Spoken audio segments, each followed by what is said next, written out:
Hello, my name is James Sanford, and in this series of videos I'm going to be trying to get something viable out of this.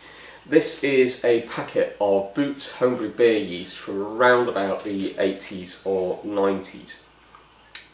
Now, I'm going to be honest from the start, the chances of getting something viable out of this are pretty low. So to give us the best chance possible, we're going to be working from individual cells. And to do that, we're going to be using some of the techniques talked about in this book. This is the yeast book from the Brewing Elements series. It's a very good book just for brewers in general. It goes very in depth, but it also has just some high-level useful information about how to work with your yeast, how to get the flavours that you want out of your yeast. I think a lot of brewers think of yeast as just the thing that you put in at the end of the day to change your sugars into alcohol, and this will give you a lot of information to take your techniques, your experiences a lot further than that. So what we're going to be doing is we're going to work from individual cells with this packet of yeast. We're going to carry out some tests along the way to look at the number of dead cells versus the number of living cells, count the cells that are there in the first place, and to pick out the best quality cells and build back up from those to get enough cells to actually brew beer with. Now, I've only got the one packet of this, so I don't want to ruin this straight off the bat. So I'm not a microbiologist, I am a software developer. I homebrew in my spare time. So I need to get on my feet a little bit first. So I'm going to be working from a new packet of yeast first. So this is Wilco English Ale yeast. I'm told online that this is actually just rebadged Nottingham yeast. We might verify that later on in this project. But this should be able to show us what a positive, a good result looks like before we go down the route of possibly ending up with a poor result.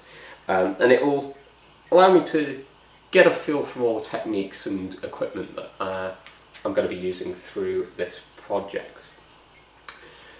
So the reason this project all came about is that I have a couple of homebrew books, including some old ones from around about the 90s, and I was particularly interested in brewing some of the old 90s homebrew bitter recipes just to see what they were like.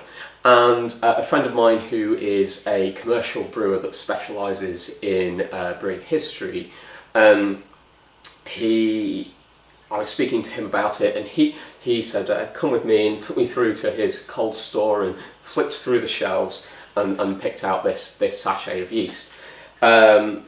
Because if you're going to try and recreate a recipe, you want to get as close as possible, and the yeast is going to be a big factor in that.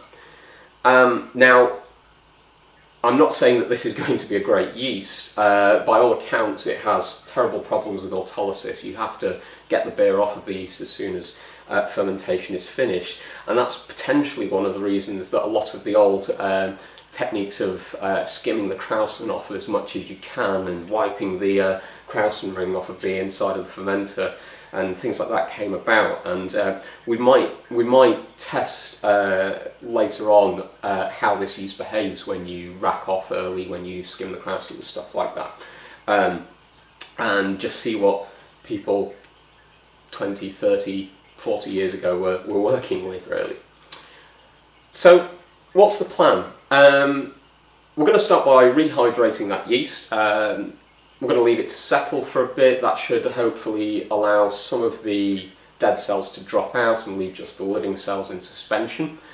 We'll take a sample of that liquid, hopefully with the living cells in it, and we will use a device called a hemocytometer to test the number of viable cells and the cell density in that.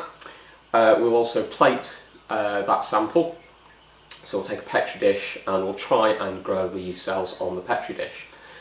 And that will allow us to grow from individual cells, and we can then have a look at those cells, pick out the ones that look healthiest, the ones that look least mutated, and we will then put those onto slants to grow the numbers up, and so that we can keep them for long-term storage. We will then use normal starter techniques to build those cells up to numbers that we can use in actually brewing a beer.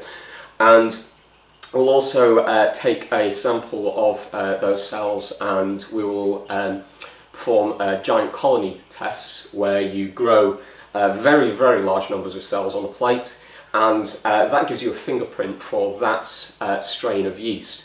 So we'll be able to verify that the cells that we have picked are consistent with each other, and we'll also potentially be able to see if there are any modern strains which match the Boots homebrew strain from the 80s and 90s.